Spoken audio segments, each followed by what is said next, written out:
Assalamualaikum dan selamat sejahtera. Selamat datang ke podcast Borokrasi di mana kita akan mengupas lanskap politik negara. Alhamdulillah, podcast Borokrasi kini telah pun memasuki episod yang ke-8. Kali ini bersama saya Afiq Muhammad Shah. Saya Zanas. Alhamdulillah Jad. Alhamdulillah. Kita dah masuk ke episod ke-8 kali ini. Betul. So, tapi sebelum tu Jad, macam mana kehidupan dengan bola sepak Piala Dunia sekarang? Oh, kita rasa agak busy agak pecah kaca. Yalah, kita sibuk dengan PLN. Betul? Pada masa sama Piala Dunia sedang berlangsung. Apa pasukan pilihan Afiq? Aduh, nak kata pasal pasukan pilihan ni agak mengecewakan sikit Jad. Sebab pasukan pilihan saya dah pun tersingkir. Jerman tersingkir di tangan Paraguay di peringkat 32. Agak kecewa lah. Hijab pula, macam mana pasukan pilihan Saya dah sebelum apa? ni pun saya pada 2014 kalau tak silap saya Jerman. Okey. Tapi selepas itu Jerman ada buat satu bukanlah movement, dia orang isytiharkan menyokong Betul. ke arah seperti mana yang tahulah Songsang tu kan, LGBT ya? LGBTQ. LGBTQ. Sekarang ni pasukan pilihan saya adalah Morocco Wow, underdog. dan Jepun.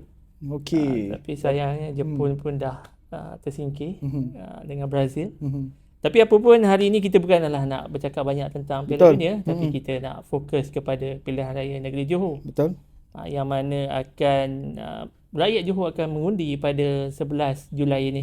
Hari Sabtu ni lah Ya, maknanya. hari Sabtu ini. Tak lama lagi dah. Betul.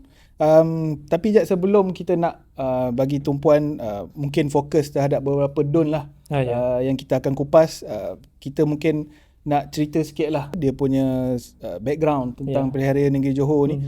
Dewan Undangan Negeri Johor telah pun secara rasmi dibubarkan pada 1 Jun yang lalu. Ya, betul. Selepas mendapat perkenan pemangku Sultan Johor, Tunku Mahkota Ismail. Ya.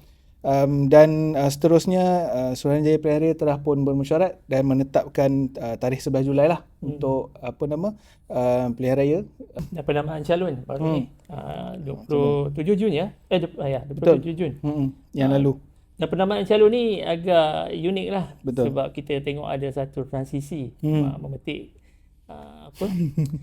analisis yang Afiq buat sebelum ni. Transisi daripada faktor umur, kumpulan umur calon tu sendiri. Daripada 172 calon yang disahkan bertanding nak merebut 56 kerusi DUN kali ni. Kalau kita lihatlah kepada statistik yang dikeluarkan oleh SPR, jumlah calon-calon yang berada di bawah usia 50 tahun. Kita kategorikan 50 tahun ni kalau dalam konteks pemimpin di negara kita ni agak muda lah. Betul. Jumlah kategori di bawah usia 49 tahun itu adalah seramai 97 calon ataupun 56.40%. Saya kira jumlah itu agak signifikan lah berbanding dengan pilihan raya yang sebelum ni. Kalau tengok daripada segi julat umur tu macam mana Jad? Julat umur calon ya? Ya, calon. Kalau julat umur calon kita tengok paling tinggi adalah dalam lingkungan 40 hingga 49 tahun, iaitu ada 50 orang calon berusia 40 hingga 49 tahun. Betul. Dan kemudian 30 hingga 39 tahun kita ada 38 calon. Manakala 21 hingga 29 tahun ada 9 calon. 60 tahun ke atas kita ada 27 calon. Dan untuk PRN Johor kali ni, kalau kita tengok kan, calon termuda adalah daripada Pakatan Harapan, iaitu Danish Husman Abdul Rahman yang berusia 23 tahun. Betul. Manakala calon paling berusia daripada Perikatan Nasional yang bertanding di DUN Setulang berusia 73 tahun, iaitu Lim Ching Eng. Betul. Kalau kita tengok dari sudut itulah Jad, kita boleh lihat yang transisi itu transisi kepimpinan lah. Maknanya nampak parti-parti politik ni dah ke arah untuk nak meletakkan calon-calon yang lebih muda lah. Itu pada saya lah, itu agak baik untuk landscape politik negara. Pengundi pula macam mana Jad? Kalau pengundi berdasarkan data yang saya ada, kita tengok untuk jumlah pengundi pada Johor. kali ni ada 2.7 juta. Kumpulan umur 30 hingga 39 tahun tu adalah segmen pengundi terbesar dengan 587,000 lebih lah pengundi. Diikuti pengundi 21 hingga 29 tahun seramai 544,000 orang, 20%. Ini menunjukkan strategi meletakkan calon muda adalah sesuai dengan kumpulan pengundi semasa ketika ini. Kalau masih meletakkan calon yang berusia, mungkin akan memberi kesan kepada kempen masing-masing. Mungkin dia kurang menarik minat, especially dalam macam Ijat cakap dia, antara umur 21 ke 29. Betul. Yang kita boleh katakan Gen Z dan juga hujung-hujung milenial, betul kan? Ya. So selain daripada tu, kita boleh tengok juga pengaruh pengundi muda ni mungkin akan memberi kesan, memberi impact kepada pola pengundian lah. Selain daripada pengundi muda juga, pada saya PRN Negeri Johor ni apa yang lagi penting adalah peratusan keluar mengundi. Dia akan memberi impact kepada keseluruhan pola pengundian tu nanti. Betul. Okay, Jad, sebenarnya kita nak fokus kepada setiap satu DUN. Tapi kalau kita nak fokus ke semua 56 tu agak panjang. Mungkin akan ambil masa 2-3 jam. Betul. Tapi kita akan bagi tumpuan kepada DUN-DUN yang kita rasa menarik lah. Betul. So DUN yang pertama mungkin Ijat nak sentuh dulu. Kalau rasanya kita pergi ke poster boy utama Barisan Nasional, yang juga merupakan Menteri Besar Johor, di DUN Macap N26 kan. Betul. DUN Macap ni dia terletak dekat daerah Keluang. Kawasan ni dia ada 35,206 pemilih berdaftar. Tapi dekat DUN Macap ni kita tengok dia punya pertandingannya hanyalah 2 penjuru, 1 lawan 1 antara BN dengan PH. PH meletakkan calon Nur Hafiz Roslan daripada Amanah. Calon muda juga tu kan? Calon muda. Itulah kalau kita lihat persaingan 1 lawan 1 antara BN dan menentang PH ni, agak kalau di atas kertas tu agak mudah untuk Dato' On Hafiz. Tak boleh nafikan juga calon PH ni adalah seorang profesional, merupakan seorang peguam syari'i. Jadi mungkinlah pengaruh ataupun mungkin faktor calon muda yang diletakkan oleh PH tu boleh menggugat sedikit Dato' On di kerusi DUN Macap. Kalau kita tengok kepada statistik DUN Macap pada Pilihan Raya Negeri 2022, Dato' On Hafiz Ghazi telah berjaya menang kerusi DUN Macap dengan majoriti 6,543 undi. Ya, betul. Pada ketika itu pertandingan 4 penjuru. Betul. Antara BN, PAS, Perikatan Nasional, PAS, muda dan juga calon pejuang. Jadi macam mana Jad tengok untuk PRN yang kali ni? Kalau dekat DUN Macap memang menarik lah. Macam kita ada seorang poster boy yang dah proven. Macam Afiq kata tadi, PH pun dia meletakkan calon muda yang mana kalau kita tengok mungkin satu strategi untuk menarik pengundi-pengundi muda. Tapi bila ambil kira untuk PRN dekat Macap ni, DUN Macap ni, pertemuan 2 penjuru ni sebenarnya bagi saya memberi kelebihan kepada Barisan Nasional. Salah satu faktornya PAS yang ada juga meraih undi yang besar dah tarik diri daripada bertanding. Dia mengumumkan tidak bertanding, bukan tarik diri lah, kita mengumumkan tidak bertanding.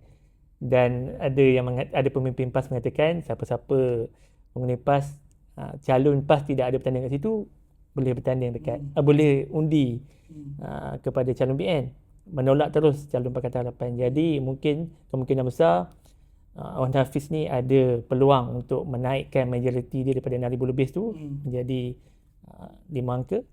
Adakah faktor populariti Wan Hafiz tu pun mainkan peranan juga?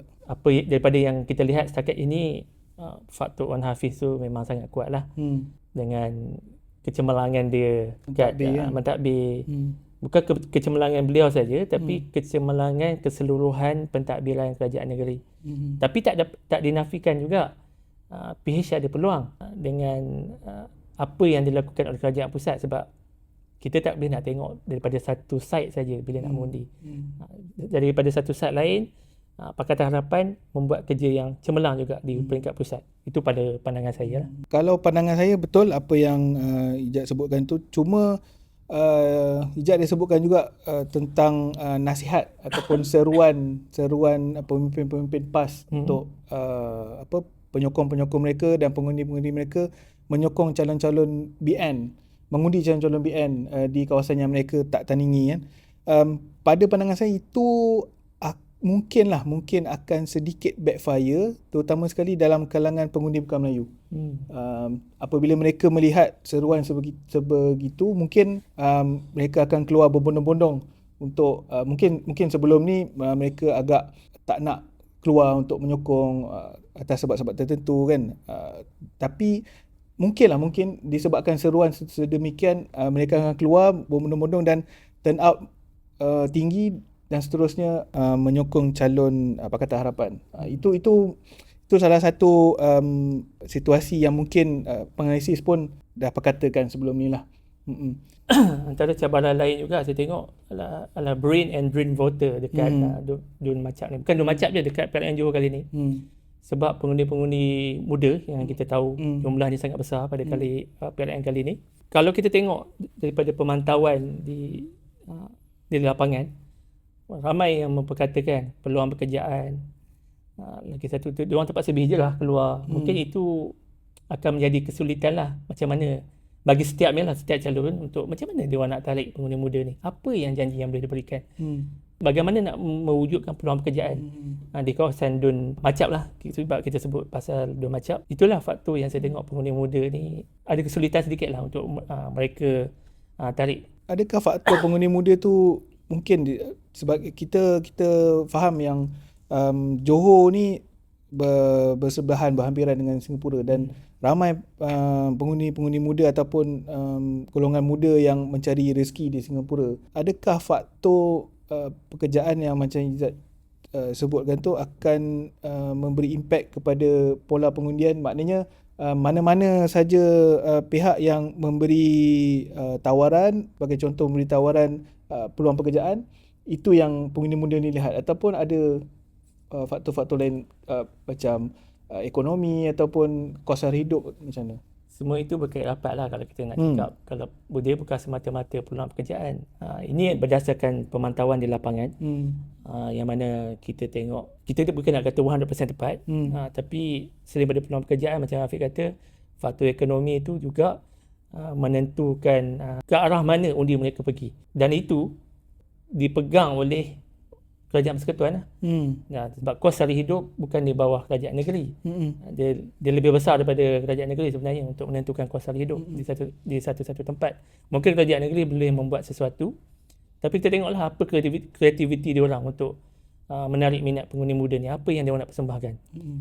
Kos sara hidup yang kita tahu, sebab kita pun orang muda kan, kos sara hidup, peluang pekerjaan, pemilikan rumah. Siapa je yang anak-anak muda yang mampu memiliki semua itu pada usia 20 hingga ke 30 tahun ataupun 39 tahun. Ada, kalau kita tengok daripada umur itu 20 hingga ke 40 tahun, saya rasa masih ramai lagi yang tidak mampu memiliki rumah sendiri. Masih lagi bekerja makan gaji. Masih lagi perlu berhijrah untuk mencari rezeki kan. Solusi kepada masalah itu, siapa yang mampu selesaikan? Siapa yang mampu memberi satu jawapan yang tuntas untuk korang anak-anak muda tak perlu keluar. So siapa-siapa yang dapat keluarkan formula macam tu kan dapat keluarkan formula macam tu, saya rasa dia boleh menarik lah pengundi muda ni. Saya suka nak sentuh tentang macam Izzat sebut tentang pemilikan rumah. Sebab kita punya tinjauan di lapangan pun ramai anak-anak muda ni yang memperkatakan tentang pemilikan rumah. Harga rumah di Johor, especially di kawasan-kawasan bandar, melambung tinggi. Hanya disebabkan Johor ni bersebelahan dengan Singapura. Jadi isu pemilikan rumah ni sebenarnya isu yang agak besar. Betul. Mana-mana parti politik yang dapat tackle isu ni sebenarnya pada saya mempunyai peluang yang agak besar lah. Betul. Okey. Daripada seorang poster boy, kita akan beralih kepada seorang lagi, mungkin calon-calon poster boy. iaitu di kerusi Dun Puteri Wangsa N41. Dia katakan Dr. Mazli Malik merupakan calon poster boy untuk Pakatan Harapan Dan juga calon Menteri Besar. Yes, Kemungkinan. Hari tu kita ada interview, kita ada berpodcast dengan Dr. Mazli juga. Beliau of course dia menafikan, dia kata PH ni mempunyai ramai sebenarnya bakat-bakat ataupun calon yang boleh diketengahkan sebagai Menteri Besar lah. Tapi sekarang ni kita lihat Dr. Mazli agak terkehadapan lah berbanding dengan calon-calon lain kan. Di kerusi Dun Puteri Wangsa ni Jad, macam mana dia punya senario Jad? Kalau dekat Puteri Wangsa ni, dia dekat bawah Parlimen Tebrau. Dengan dia ada 128,000 lebih lah. Dia punya jumlah pengundi. Betul. Dan suka saya nak sebut kat sini, Dun Puteri Wangsa ni majoritinya adalah kaum Cina dengan 50%, kaum Melayu 39%, India 10%, dan lain-lain tu 1% lah. Sebelum ni dia kerusi ni diduduki oleh calon muda Presiden muda Amira Aisyah. Aisyah. Tapi kali ni Amira tidak bertanding kat situ. Dia meletakkan calon yang lain kan. Pada Pilihan Raya Negeri kali ini kita akan dapat menyaksikan pertembungan 5 penjuru sebenarnya. Betul. Antara Dr. Mazli seperti kita sebutkan tadi, Rashifah Al-Junaid daripada muda. Selain daripada itu, kita juga ada calon Barisan Nasional yang meletakkan Teo Chia Ling, calon Parti Bersama Malaysia iaitu Nicholas Paul Vincent dan juga seorang calon bebas iaitu Wang Wee Seong. Untuk Dun Puteri Wangsa ni sebenarnya macam Izzat sebut tadi, Puteri Wangsa ni mempunyai 120,000 lebih pengundi. Sebenarnya dah macam satu parlimen. Dah tak macam satu Dun sebenarnya. Dan kita ada juga bertanyakan perkara ini dengan Dr. Mazli. Dr. Mazli sebut sebenarnya masalah di Puteri Wangsa ni agak rencam. Pelbagai masalah sebab dia juga ada kawasan T20, dia juga ada kawasan B40, shopping mall dan sebagainya. Jadi masalahnya agak pelbagai lah. Dan dengan 120,000 lebih pengundi tu, Puteri Wangsa ni sebenarnya satu Dun yang menjadi tumpuan lah untuk dibangunkan selepas ni kan. Saya masuk sikit lah kan. Daripada 120,000 lebih tu, pengundi berusia 18 hingga 39 tahun tu lebih daripada 56%. So satu jumlah yang sangat besar. Dan kalau kita nak kaitkan dengan faktor pengundi dekat Dun Macap tadi, sama. Macam mana dia nak tackle orang muda, especially kerusi Puteri Wangsa ni, kalau dilihat dia di Parlimen Tebrau kan. Parlimen Tebrau ni dah hampir dah sebenarnya dengan Singapura. Jadi dengan jumlah pengundi yang agak tinggi, dia sebenarnya cabaran besar juga untuk 5 orang calon ni juga. Betul. Macam mana nak tackle pengundi ni. Kalau kita tengok rekod statistik untuk PRN sebelum ni di kerusi Puteri Wangsa, Amira Aisyah berjaya menang dengan 22,884 undi. Majoriti 7,114 undi. Pada ketika itu pertembungan 6 penjuru lah. Sangat besar. Sangat besar, 6 penjuru.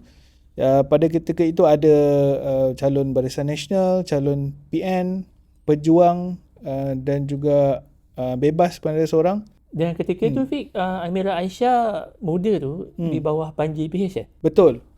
Muda bekerjasama dengan PH, tapi kalau tak silap saya dia menggunakan logo muda sendiri. Cuma dibantu jentera PH lah. Pada kali ini muda tidak lagi dibantu oleh jentera PH. Jadi untuk calon muda Rashifah Al-Junaid ni sebenarnya agak sukar macam mana beliau nak memenangi hati pengundi-pengundi di Puteri Wangsa tanpa jentera. Kita boleh katakan muda ni agak kurang lah jentera berbanding dengan PH yang kita faham mempunyai jentera yang agak ramai kan. Di Puteri Wangsa ni lihat macam mana, adakah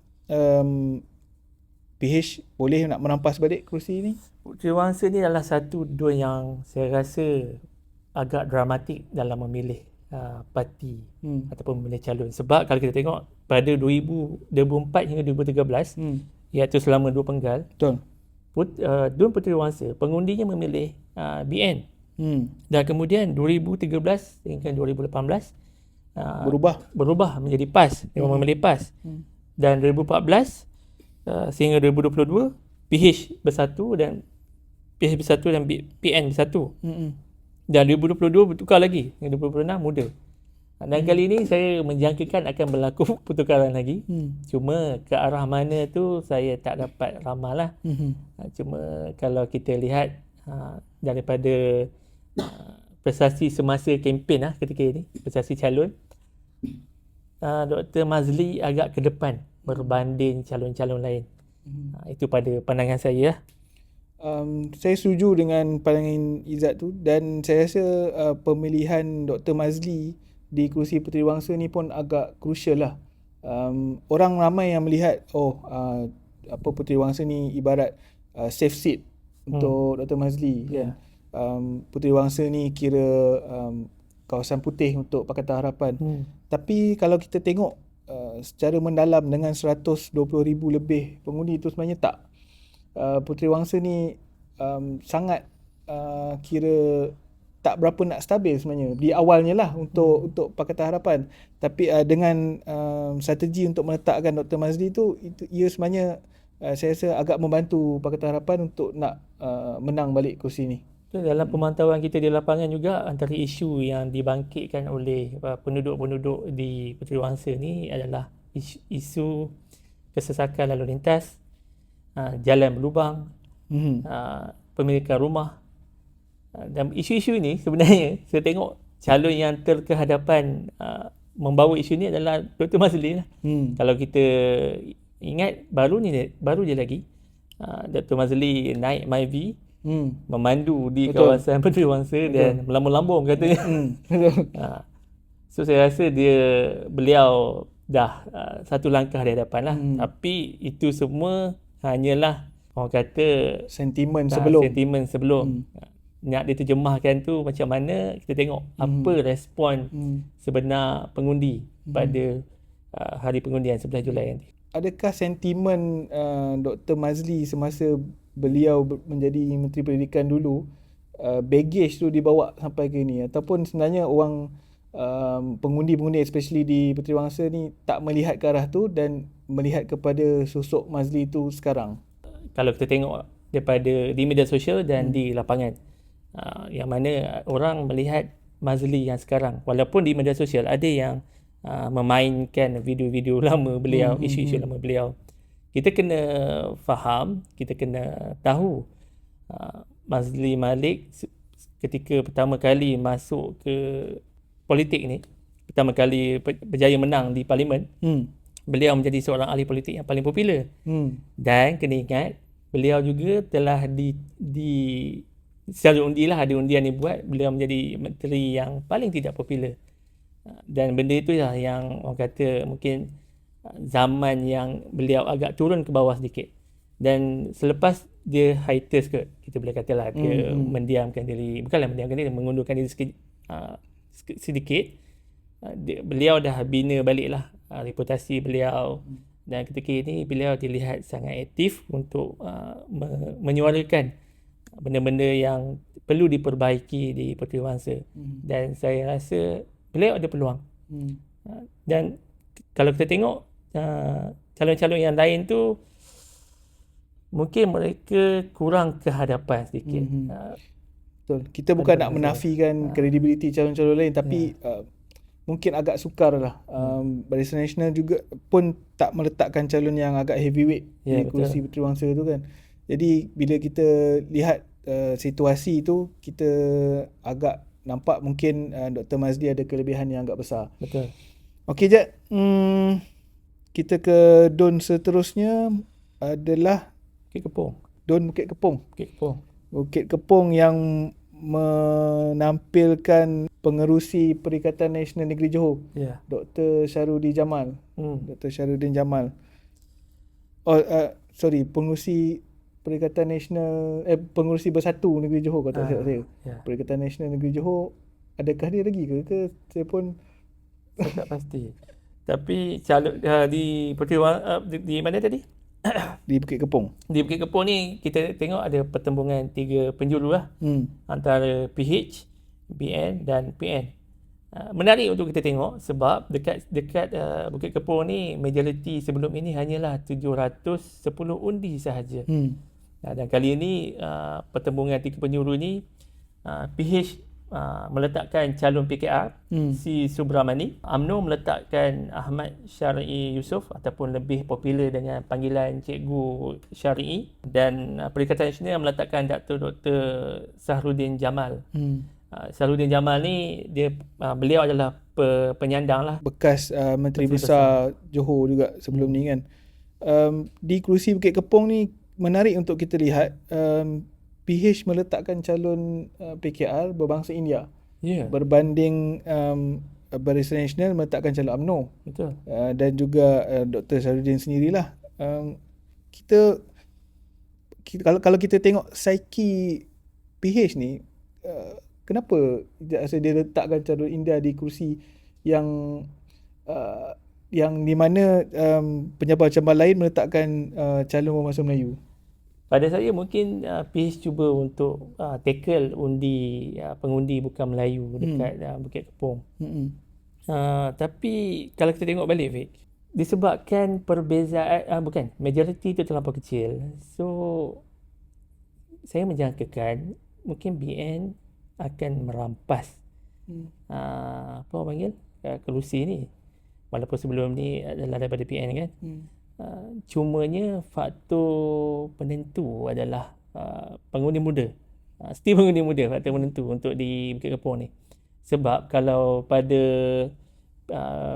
pilihan raya negeri yang lepas, calon parti muda tu dapat lebih kurang 3,000 undi. Kali ni muda tidak bertanding dekat kerusi ni. Jadi 3,000 undi tu siapa yang akan dapat ambil? Siapa yang dapat tackle orang muda? Sama je dengan kursi-kursi yang kita sebut tadi. Siapa yang mampu tackle pengundi muda? Dan mereka akan mampu memperoleh undi yang lebih besar kot berbanding sebelum ni. Sekejap sebutkan tentang pengundi muda, tapi kalau kita lihat kepada secara dasarnya, secara roughly, calon yang diletakkan oleh ketiga-tiga parti politik ni bukanlah calon yang muda. Ya, betul. Jadi dari segi mana yang mungkin mereka akan dapat nak menarik minat pengundi muda ni untuk menyokong mereka kan. Mungkin di sini saya lihat Dr. Sahrudin ada kelebihan berbanding macam Ijat sebut, mungkin BN dapat merampas. Sebabnya Dr. Sahrudin beliau dah 2 penggal di kerusi itu, dan mungkin masyarakat setempat dah mengenali beliau, walaupun sebelum ni pada tahun 2018 menang kursi bersatu, masa tu bersatu dengan PH. Selepas tu masa 2022 masa tu bersatu dengan PN. Dan ketika ni bersatu masih lagi dengan PN tapi dah bergolak banyak kan. Benda faktor tu tak mengganggu pola pengundian untuk menyokong Dr. Sahrudin di Bukit Kepong. Sebab kalau kita lihat macam Izzat sebut, pada 2022 Dr. Sahrudin walaupun menang dengan 710 undi di pertandingan 4 penjuru, dia still menang. Mungkinlah mungkin pengundi-pengundi yang menyokong BN pada ketika itu akan beralih kepada beliau atas faktor beliau adalah penyandang kerusi kan, ataupun faktor beliau adalah dari Bersatu. Mungkinlah faktor orang simpati dengan Bersatu, dengan nasib Bersatu ke apa sebelum ni kan, kita pun tak dapat lihat dengan jelas. Tapi di lapangan kita yakin yang orang memang masyarakat pengundi di Bukit Kepong sudah mengenali Dr. Sahrudin ni. Ijat macam mana? Tadi macam saya cakap tadi, saya menjangkakan akan beralih ke Barisan Nasional. Salah satu sebabnya adalah krisis dalam Perikatan Nasional itu sendiri, krisis Bersatu dengan PAS. Kita dah cakap tadi, ada seruan ataupun nasihat daripada pemimpin PAS, yang mana PAS kalau tak letakkan calon, alih sokongan kepada Barisan Nasional. Dan saya rasa mungkin dengan gelombang gelombang Barisan Nasional yang tengah naik ketika ini, saya tidaklah menyebelahi Barisan Nasional, tapi saya melihat dengan gelombang Barisan Nasional ketika ini mungkin akan ada peralihan. Walaupun penyandangnya cemerlang, boleh kata, bukanlah kita nak puji lebih-lebih, tapi dikenali ramai lah di kawasan beliau. Tetapi faktor-faktor dalaman ini, dan lagi satu, kita kena tahu dia Bukit Kepong kan, dia kalau tak silap saya dia sinonim dengan Paguh, iaitu pengerusi, bekas pengerusi Perikatan Nasional dan juga bekas Perdana Menteri Tan Sri Muhyiddin Yassin. Pada ketika itu faktor Muhyiddin Yassin ni sangat kuat, tapi sekarang ni 2026, kalau pada Julai 2026 ni, imej Tan Sri Muhyiddin sedikit jatuh, sedikit turun. So faktor-faktor inilah yang saya menjangkakan akan membuatkan pola pengundian itu bertukar ke arah Barisan Nasional. Tapi itu hanyalah ramalan. Itu hanyalah kita kata pandangan awal daripada situasi semasa.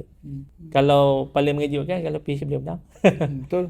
Tak mustahil. Betul. Tidak mustahil. Tak mustahil perkara itu berlaku pun. Betul. Sebab walaupun satu-satunya calon berbangsa India di kerusi yang pencabar mereka adalah calon berbangsa Melayu kan.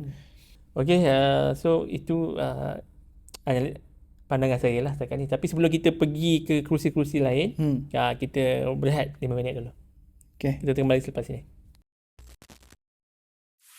Okay, selamat kembali ke podcast Bola Klasik yang mengupas lanskap politik negara. Okay, Fik, tadi kita dah ulas 3 kerusi tumpuan dalam PRN Johor. Seterusnya kita nak lihat lagi beberapa kerusi lagi yang kita rasakan menarik untuk kita kupas. Kerusi mana, Fik? Mungkin seterusnya ni kita nak tengok di kerusi N8 Bukit Pasir. Di Bukit Pasir ni kita boleh lihat pertembungan antara calon Perikatan Nasional, calon Pakatan Harapan dari Amanah dan juga penyandang kerusi inilah calon BN dari UMNO iaitu Muhammad Fazli Muhammad Saleh.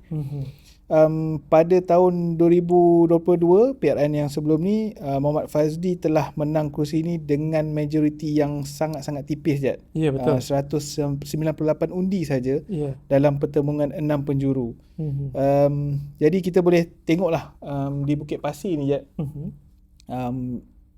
Pada ketika itu 6 penjuru kan.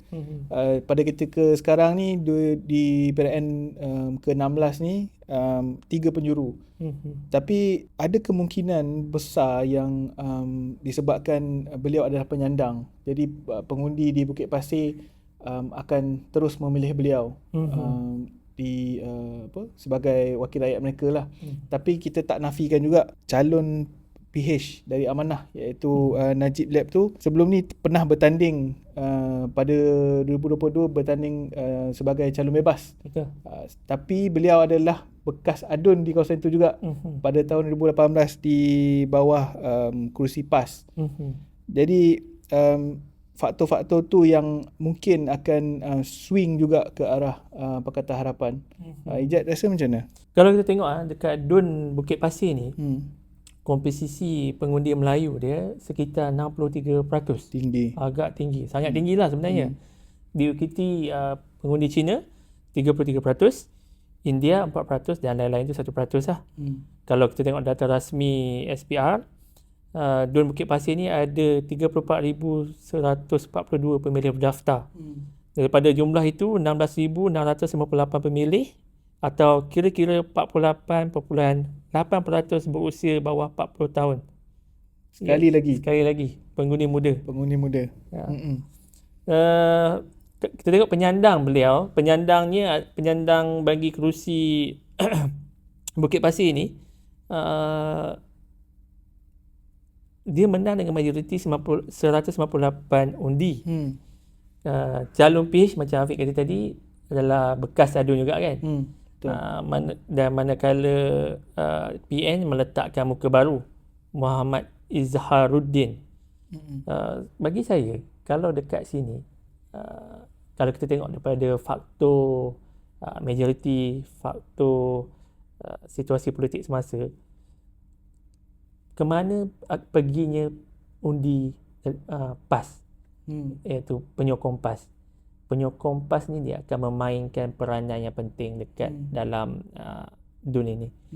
Sama ada mereka akan memilih wakil calon berdasarkan parti ataupun calon yang berdasarkan prestasi.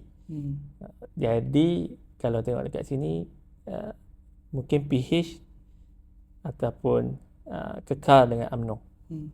Sebenarnya agak menarik sebab Ijat sebut tentang pengundi PAS di kerusi Bukit Pasir ni.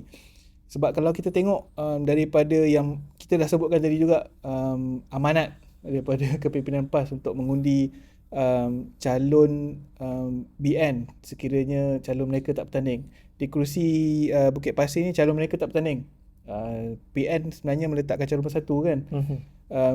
Tapi dalam masa yang sama, calon Pakatan Harapan tu adalah bekas adun yang bertanding dulu menang di bawah tiket PAS. Jadi agak menarik, ke manakah pengundi PAS ni akan pergi, sama ada mengikut walak dengan kepimpinan untuk menyokong calon BN, ataupun mereka melihat kepada calon PH, walaupun beliau adalah calon PH tapi beliau adalah bekas adun yang menang dengan tiket PAS pada tahun 2018 dulu kan. So betul itu adalah faktor penentu. Pengundi-pengundi PAS ni, penyokong-penyokong PAS ni mungkin akan menentukan siapa yang akan menang di kursi Bukit Pasir ni lah. Dan juga bagi Perikatan Nasional, mungkin akan ada sedikit orang kata kesusahan lah, iaitu daripada segi jentera, sebab PAS tidak akan membantu calon bersatu. Itu pun menjadi persoalan. Dan selain itu, pada saya penentu kepada DUN ini, pemenangnya adalah pengundi Cina.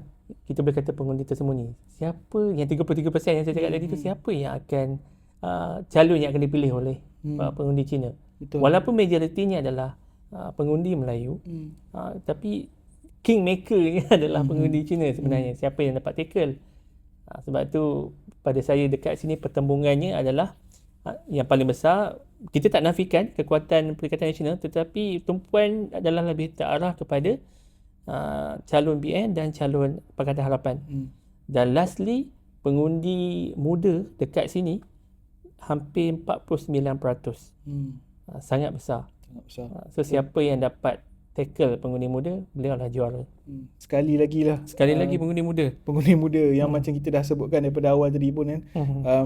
Isu tentang apa yang pengundi muda mahukan ni, mungkin itulah yang membawa kepada proses transisi kepimpinan yang macam kita sebutkan juga tadi. Kebanyakan parti-parti meletakkan calon-calon yang muda dalam PRN kali ni kan. Okay Jad, so seterusnya kita akan ke mana Jad? Parit Yani N21, betul kan? Ini pun tipis juga Fik 294 undi majoriti yang terdahulu.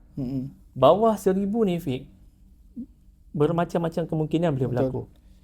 Dia boleh swing bila-bila masa lah. Ya, betul. So dekat Parit Yani Fik, calon-calonnya? Okey, dekat Parit Yani kita akan dapat lihat pertembungan satu lawan satu lah, antara penyandang Datuk Muhammad Najib Samuri mewakili UMNO Barisan Nasional, dan juga calon Pakatan Harapan Muhammad Izam Mat Taslim. Ya, betul. Pada PRN 2022, Datuk Muhammad Najib Samuri menang dengan majoriti 294 undi macam yang Izzat sebutkan. Yang menariknya, beliau telah menewaskan ahli Parlimen Seri Gading mewakili Pakatan Harapan, iaitu Aminul Huda Hassan. Ya, satu nama besar. Satu nama besar juga. Dan kursi Parit Yani ni sebenarnya dia menangi oleh Aminul Huda sebelum tu, pada tahun 2018 kan. Jadi kita dapat lihat sebenarnya kursi ni agak swing, boleh senang untuk swing jugalah. Betul. Apatah lagi dengan majoriti yang agak tipis tu kan. Kalau tak silap saya, calon Pakatan Harapan pun adalah merupakan pegawai kepada Aminul Huda. Pegawai khas pegawai khas Aminul Huda kan. Jadi sudah tentu Pakatan Harapan dia mengintai kerusi ini kembali lah. Betul. Cabarannya agak besar juga untuk BN nak mengekalkan kerusi ini walaupun beliau adalah penyandang kerusi. Kalau kita tengok balik dekat Parik Yani ni, pada PRN 2022 dia 4 penjuru Betul. 4 penjuru yang mana BN, PH, Pejuang dan PN.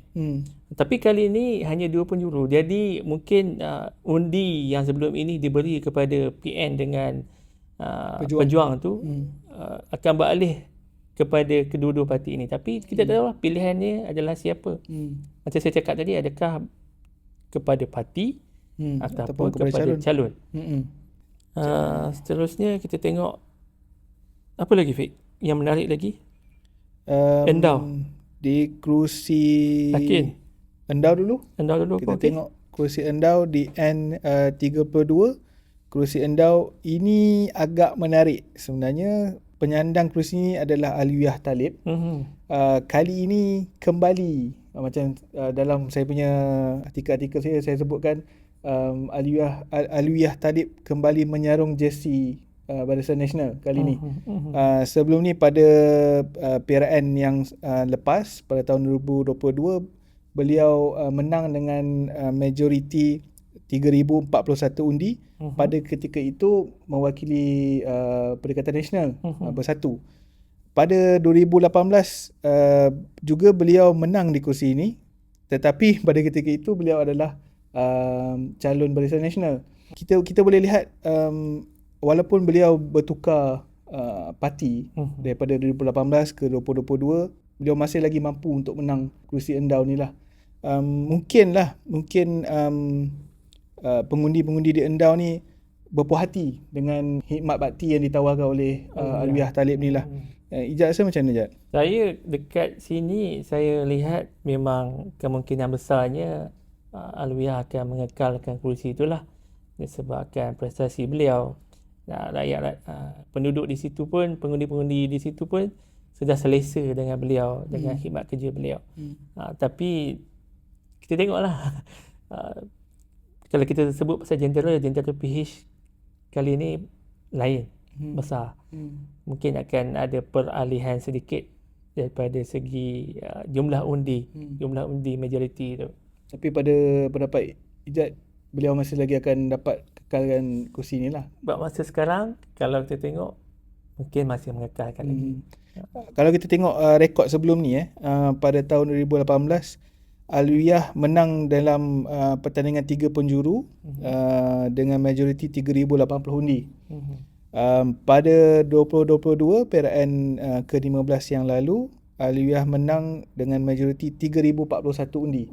Jadi majoritinya yang lebih kurang, tapi pertandingan pada waktu itu adalah pertandingan 5 penjuru. Jadi maknanya sepatutnya kalau katalah kita ambilkan pertandingan 3 penjuru lagi, kemungkinan besar beliau majoriti tu boleh naik lagi. Pada ketika itulah.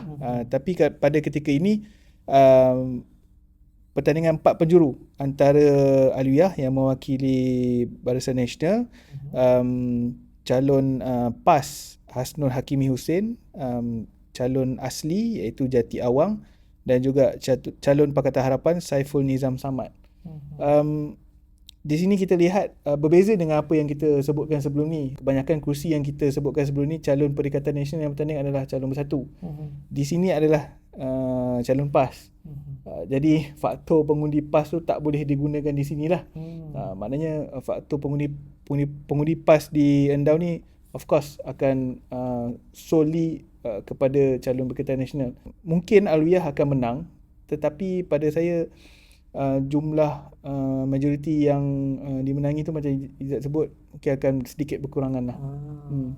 Seterusnya Fik? Lakin lah. Okey, Don Lakin. Seterusnya di Don Lakin, kira ni nama besar juga Jad. Calon Barisan Nasional penyandang Muhammad Hairi Mat Shah dari Barisan Nasional UMNO akan menentang ahli parlimen Pulai iaitu Suhaizan Kayat dari Pakatan Harapan, dan juga calon Parti Bersama Malaysia Nur Sinah Abu. Parti Bersama Malaysia? Ya, betul. Oh, menarik. Menarik sebenarnya untuk kita tengok sejauh mana Parti Bersama Malaysia ni dapat menarik sokongan pengundi-pengundi di Lakin. Kita tahu Lakin ni adalah kawasan di urban kan, di bandar. Jadi sebelum ni penganalisis ramai yang sebutkan bersama dia fokus kepada pengundi-pengundi di bandar. Jadi ini salah satu kira uji kaji untuk bersama jugalah. Sejauh mana mereka mampu menarik sokongan kan. Kalau kita tengok pada 2022 je sebelum ni, di N44, Muhammad Khairi Mat Shah menang dengan majoriti 6,178 undi dalam pertembungan 6 penjuru. Jadi kali ini 3 penjuru sahaja. Pada ketika itu beliau menentang calon dari Perikatan Nasional, calon Pakatan Harapan, calon muda, calon pejuang dan juga calon bebas. Kalau kita tengok jumlah undi yang diperoleh oleh Muhammad Khairi adalah 16,053 undi. Yang kedua tertinggi adalah calon Perikatan Nasional ketika itu, Zulkifli bin Mujang dari Bersatu pada ketika itulah. Afiq, di Lakin kita boleh tengok yang mana Bersama meletakkan calon dekat situ. Macam mana Afiq melihat peluang untuk parti Bersama di Lakin? Jujurlah, saya katakan mungkin pada PRN kali ini agak sukar. Dia nak tembus. Tak mustahil akan dapat banyak undi, tapi untuk nak memperoleh kemenangan tu sangat-sangat sukar. Dengan prestasi penyandang iaitu Muhammad Khairi Mat Shah yang juga naib ketua Pemuda UMNO Malaysia, rasanya agak sukar lah.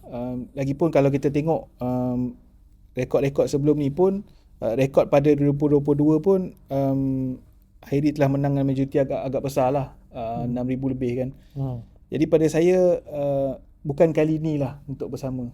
Ini pandangan saya lah, bukan kali ni. Mungkin dia akan Bersama boleh nak mencipta lebih banyak peluang di PRN ataupun PRU akan datang, tapi bukan pada kali ini.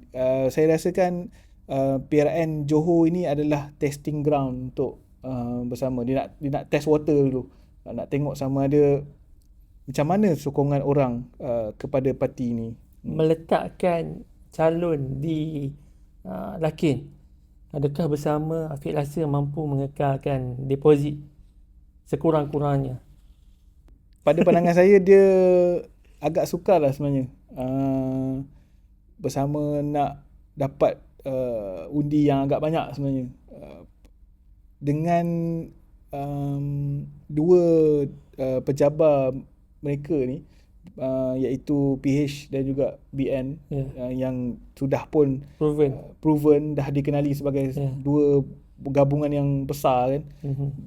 Dengan Bersama pula tak ada jentera untuk nak membantu kan. Jadi pada saya agak sukar untuk nak mengekalkan deposit pun. Mungkin agak akan ada penyokong, akan ada pengundi, tapi nak mengekalkan deposit di satu kawasan yang satu kawasan macam Lakin ni, pada saya agak sukar. Lebih-lebih lagi ada satu statement yang dibuat oleh salah seorang daripada calon calon Bersama mengenai Kizir. Betul. Dia agak menggoncangkan perasaan pengundi-pengundi di Johor. Tetapi sebenarnya pada pandangan saya, untuk mengutarakan perihal Kizir tu, dia sebenarnya adalah suara kepada pengundi Cina. Dan saya melihat ada pengundi-pengundi Cina, warga tua ni di lapangan yang melihat dia ada option terhadap kekecewaan terhadap parti yang dia sokong sebelum inilah. So kemungkinan akan ada swing, tapi tak besar lah.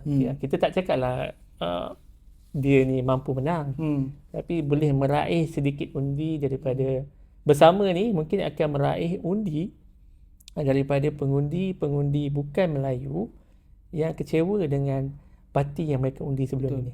Saya rasa bukan saja pengundi bukan Melayu yang kecewa dengan parti mereka undi sebelum ni. Pengundi-pengundi Melayu juga yang sebelum ni menyokong Pakatan Harapan pun. Sebab kita tahu pemimpin bersama adalah Datuk Seri Rafizi dan juga Nini Azmi yang ada penyokong mereka tersendirilah. Mungkin penyokong lagipun Lakin ni boleh dikatakan kawasan bandar. Jadi kita boleh saksikan yang mungkin penyokong-penyokong Rafizi dan juga Nini Azmi akan menyokong bersama. Tapi macam yang kita sebutkan, peralihan ataupun swing ke bersama tu mungkin agak sedikit perlahan lah. Masih lagi awal kan? Masih lagi awal, parti baru sebulan lebih diwujudkan kan. Nak menarik minat orang untuk terus setia dengan parti tu mungkin agak sukar lah. Kejap di lapangan juga Fik, saya ada kawan-kawan di Johor yang mengatakan perang bendera ketika ini dimeriahkan oleh kuning kancil di sesetengah kawasan. Dan bagi saya itu adalah satu usaha yang baik oleh bersama untuk menunjukkan kewujudan dia orang. Betul. Alternatif kepada pengundi-pengundi di sana. Alternatif kepada mereka yang kecewa, mereka yang dah bosan dengan politik parti-parti yang lama ni. Betul. Dan setakat ni saya melihat bersama telah membuat satu impact kepada pengundi-pengundi di Johor. Cumanya sebesar mana impact tu kita kena tengok pada waktu pengundian nanti. Kita mungkin boleh lihat impact tu sekarang ni di media sosial.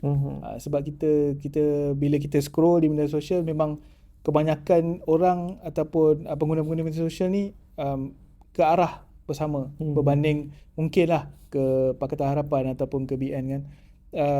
Ramai yang nampak parti ni adalah parti yang berbeza dengan Pakatan Harapan ataupun BN. Tapi macam kita sebutkan, sejauh mana impactnya di ground tu, itu yang penting. Berapa banyak undi yang mereka boleh tarik untuk sokong mereka, itu faktor yang lagi utama lah. Tetapi macam Afiq kata tadi di media sosial kan, ramai yang menunjukkan reaksi positif terhadap bersama. Perkara begini tidak boleh membuatkan bersama rasa selesa. Diorang pun kena berhati-hati dalam mengutarakan sesuatu isu.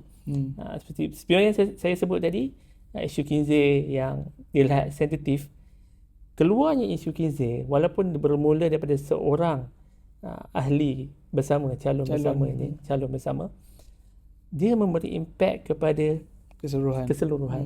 Disebabkan itu, dalam politik hari ini, setiap kata-kata itu perlu diperhalusi lagi, perlu dipertimbangkan sebelum kita keluarkan kenyataan-kenyataan macam tu. Maknanya kita calon-calon ni kena fikir dulu lah. Betul. Cakap. Sebab dengan media sosial ni kan memang sekejap je dia akan tersebar. Ya, betul. Dan saya tengok pun banyak yang yang sebelum ini kita bercakap pasal pengundi Melayu ataupun orang-orang Melayu yang ada menzahirkan kecenderungan kepada bersama sebagai parti alternatif, agaklah berubah, meluahkan kekecewaan lah. Kenapa perlu mainkan isu seperti ini pada ketika pilihan raya sedang mahu berlangsung kan, akan berlangsung pada 11 Julai nanti. So saya tengok dia agak merencatkan sedikitlah image bersama. Dan macam mana pula Afiq kalau kerusi-kerusi keseluruhan di pilihan raya negeri Johor ni? Barisan Nasional, PH, PN? Pada saya secara keseluruhannya, mungkin kita boleh wrap secara keseluruhannya, Barisan Nasional pada saya masih lagi akan mengekalkan penguasaan di Dun Johor, tetapi ada kemungkinan kerusi yang mereka menangi tu, macam sebelum ni mereka menang 40 kerusi, 2/3 kan. Jadi mungkin untuk kali ni pada saya akan berkurangan sedikit. Bila kita tengok di lapangan, bila kita bertanya dengan masyarakat pun, ada possibility untuk swing, tapi swing tu ke mana tu kita belum nampak lagi. Sama ada ke PH ataupun ke Perikatan Nasional.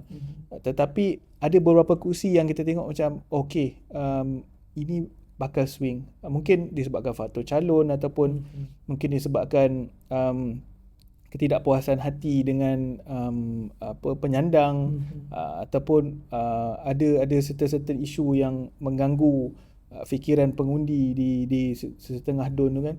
Jadi ada possibility untuk swing beberapa kursi lah. Tapi secara keseluruhannya kita lihat ada kemungkinan besar BN akan terus menerajui DUN Johor. Kalau Hafiz jangkakan berapa jumlah kursi yang mungkin dimenangi oleh BN? Ada kemungkinan dalam 30 ke 35 kursi. Itu dalam pada pandangan saya, dalam tangan lah kiranya. Yang ada beberapa kursi lagi yang macam saya sebutkan, daripada 40 tu akan berkurang. Kursi-kursi itu yang masih lagi dalam dia sama-sama lah. Pada pandangan saya pula, sebab saya melihat di lapangan, di beberapa program yang dianjurkan oleh kerajaan negeri seperti Semarak Subuh, a few program lain yang dibuat, dan saya ada bertemu dengan beberapa pihak di Johor.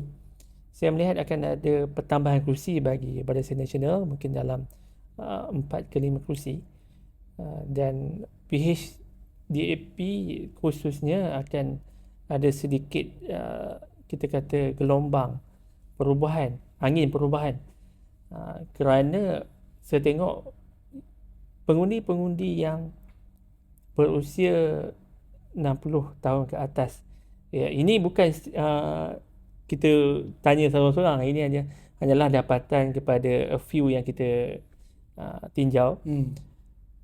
Ramai yang tidak berpuas hati dengan DAP atas beberapa faktor, dan calon jugalah sebenarnya. Calon-calon yang diketengahkan, calon-calon yang penyandang diketepikan, walaupun pengundi-pengundi ini dah selesa. Seperti yang paling popular sekali adalah Marina Ibrahim, Marina Ibrahim. So saya jangkakan pertambahan kerusi itu menjadi kepada 44-45 kemungkinan. Tapi saya tak nafikan ada faktor kekuatan jentera PH yang kita faham sangat besar, sangat kuat. Manakala bagi Perikatan Nasional pula, kemungkinan mengekalkan kerusi sedia ada. Kemungkinan kekal kerusi diorang ataupun hilang. Itulah pandangan saya. Saya rasa dia konflik dalam perikatan tu memang masih lagi mengganggu gugat diorang punya momentum ke, ataupun dia sebenarnya tak kacau sangat. Pada saya dia mengganggu daripada segi kita, yang paling terkesan pada saya adalah Bersatu lah. Disebabkan Bersatu ketika ini diasak kiri dan kanan. Bukan diasak oleh parti lawan, tapi parti kawan sendiri dalam Perikatan Nasional kan. Jadi saya agak terkejut bila mana Bersatu mengetengahkan calon yang paling ramai kan dalam Perikatan Nasional.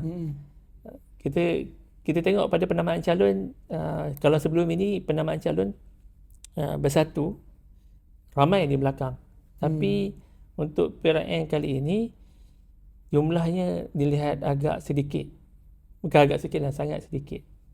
Ketaralah perbezaannya, dan saya melihat ini adalah satu isu petanda awal satu PRN yang agak buruk buat Bersatu. Tapi itu hanyalah pandangan awal. Kita tak tahu, kita masih ada lagi seminggu untuk diorang beberapa hari. Lagi beberapa hari. Kita masih ada lagi beberapa hari untuk kita tahu impact dia. Mungkin dalam masa beberapa hari ni ada isu, ada idea, ada perkara yang membuatkan pengundi fikir, Bersatulah, calon Bersatulah yang patut aku undi. Semua ini adalah bergantung kepada calon. Tetapi kena ingat, sekuat mana pun calon itu tanpa jentera, agak susah. Sebab tu saya melihat PRN kali ini kekuatan jentera itu adalah satu benda yang sangat penting untuk diorang tackle hati pengundi. kita kena akui yang Bersatu sebelum ni dibantu dengan sangat kuat oleh jentera PAS. Betul. Kali ini mereka tak ada bantuan tu. Jentera PAS di kawasan yang mereka tandingi tak dibenarkan untuk membantu calon bersatu kan. Mereka di kawasan yang ditandingi oleh calon bersatu tu membantu calon PAS di kawasan lain. Jadi betul dia agak menyukarkan calon bersatu juga macam mana mereka nak gerak kerja kempen mereka apa semua kan. Dan konflik dalaman yang melanda Perikatan Nasional ni saya rasa selepas PRN Johor ni mungkin akan ada noktahnya lah. Ini pandangan saya dah. Mungkin Bersatu ataupun PAS akan masing-masing akan berbincang semula dan mungkin Bersatu akan mengambil langkah untuk keluar daripada Perikatan Nasional atau sebagainya lah. Kita akan dapat lihat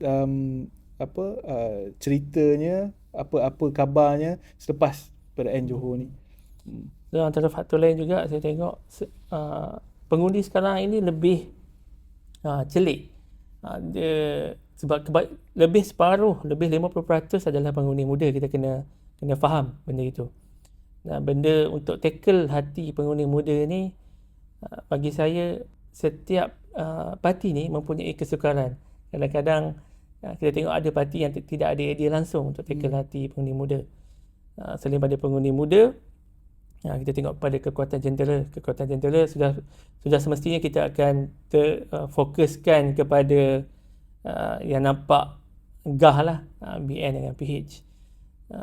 Selain pada itu, isu-isu semasa, sama ada setiap parti ni mampu tackle isu-isu di setiap don-don yang berbeza tu. Ada don yang ada masalah jalan berlubang, kesesakan lalu lintas, betul. Ada masalah rempit, ada masalah ekonomi, pemilikan rumah, macam-macam masalah. So kita akan tengok macam mana diorang ini nak tackle hati pengundi, macam mana diorang nak selesaikan masalah itu. Dan macam saya nak ulang balik sekali lagi, personally saya lihat dia tak arah kepada dua saja di Johor, BN dengan PH. Tapi dalam masa beberapa hari ini, lebih kurang 2 ke 3 hari ini, kita tak tahu sama ada parti lain yang mampu menonjolkan diri. Betul. Setiap calon-calon itu mampu menonjolkan diri. Betul, saya bersetuju. Okey, itu saja. Itu pun dah lama lama perbincangan kita ni juga. Walaupun kita berdua tanpa ada guest. Betul. Agak lama juga. Jadi itu saja daripada kami untuk minggu ni. Kita akan bersama semula pada minggu hadapan. Ada guest ke minggu depan? Ada kan? Ada, insya-Allah ada. Satu yang besar juga nanti kan. Betul. Okey, kita jumpa lagi pada episod akan datang. Ciao. Okay.